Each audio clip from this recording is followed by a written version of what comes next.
visões.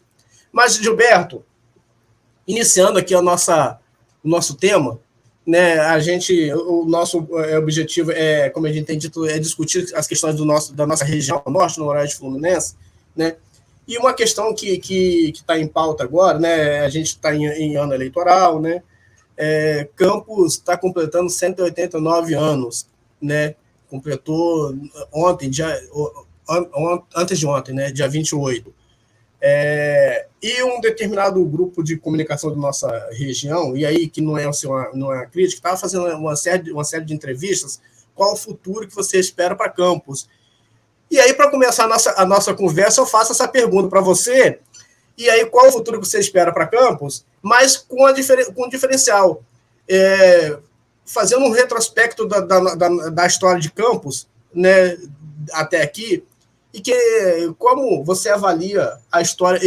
Esse dia eu fiz uma postagem em relação ao aniversário de Campos e fiz questão de fazer uma postagem diferente, né? Ressaltar as desigualdades sociais em Campos e coloquei lá uma chamada lá, 189 anos de desigualdade social, né?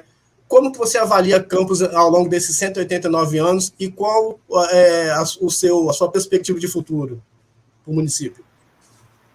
Wanderson, a pergunta ela é excelente. Eu acho que assim, quem tiver a maior capacidade de síntese para responder essa pergunta consegue encontrar o caminho para tirar Campos dessa lama histórica que sufoca o nosso povo, né?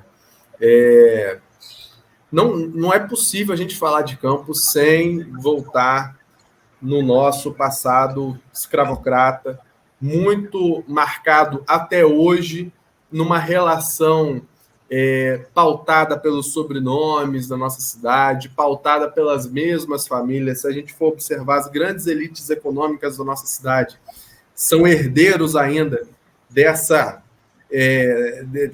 desse dinheiro escravocrata, são herdeiros das usinas falidas, que, diga-se de passagem, já tiveram o seu tempo, e eu, pessoalmente, brigo muito e pauto outro tipo de desenvolvimento para Campos, sem desprezar, naturalmente, as nossas vocações, que a cana-de-açúcar é uma vocação, mas eu sou totalmente contra esse monopólio usineiro, essa centralização que explora tanto, que coloca o trabalhador numa situação análoga à escravidão, muitas vezes, como já foi registrado aqui em Campos. Eu pauto o beneficiamento da produção, pequenas produções, que se produza cana assim, mas se faça cachaça, rapadura, melaço, né? E isso sim dá dinheiro para as famílias, né? Incentiva a agricultura familiar. Mas, como eu avalio esses 189 anos de Campos, eu voltaria ainda, porque 189 anos é de elevação à cidade, né? Para quem está ouvindo a gente, existe uma briga em torno desses 189 anos, que eu acho que é uma briga, me desculpem os meus amigos historiadores que defendem, mas é puramente academicista. Elevação de cidade 189 anos mesmo. Se a gente for discutir enquanto vila, pode ter um pouco mais, mas o que importa para o povo é o seguinte: há quanto tempo Campos não é capaz de debater nem de enfrentar a sua histórica desigualdade social, que é proposital e que tem mantido o nosso povo refém historicamente. E quem é esse nosso povo? Esse nosso povo é esse dado que nós temos do IBGE de 2020, de 2022, que aponta que 170 mil campistas estão abaixo da linha da pobreza, que 170 mil campistas não fazem ao menos uma refeição completa ao longo do dia. Isso significa 1/3 da nossa população. Se nós não formos capazes de conectar que Campos, desde a abolição da escravatura, ainda não foi capaz de superar, de apresentar um novo modelo de desenvolvimento que emancipe, que liberte, de fato, o nosso povo, a gente não vai conseguir chegar a lugar nenhum. Existe um livro do professor Gessé de Souza, que eu gosto muito, que é Elite do Atraso, acredito que vocês já podem ter lido. Esse livro é Elite do Atraso, para mim, se a gente colocar aplicado a Campos, explica a maior parte dos nossos problemas.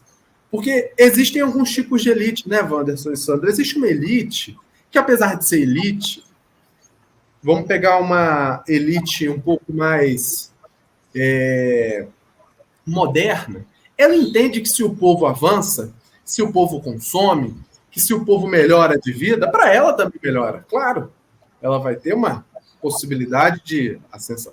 Existe já uma outra elite que olha para este povo que avança, para esse povo que melhora de vida, que olha com asco, que olha com nojo, que não quer que ele acesse aquele mesmo avião que ela, que não quer que ela consuma algo de melhor qualidade, não esteja no mesmo restaurante do que ela, porque aí você perde o glamour, você perde a lógica que os diferencia na sociedade. Esse é um resumo da elite brasileira, mas ela é sobretudo a elite campista.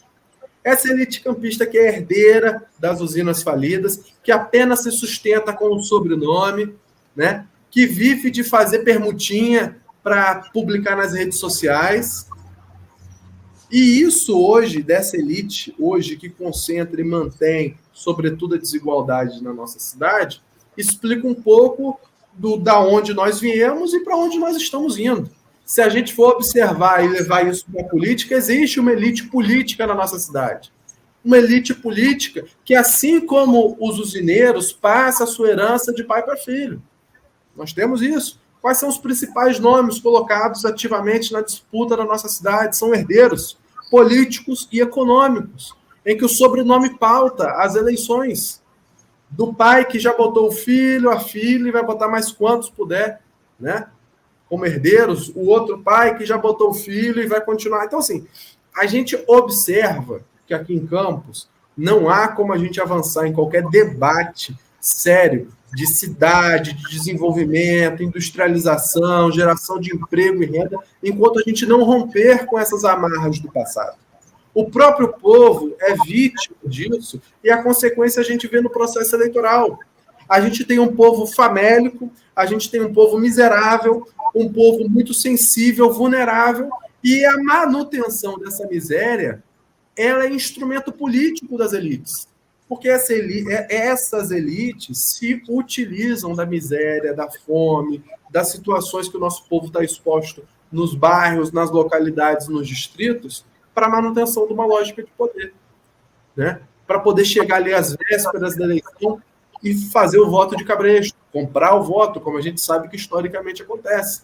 Então, manter o povo na miséria em Campos é projeto político, sobretudo, né?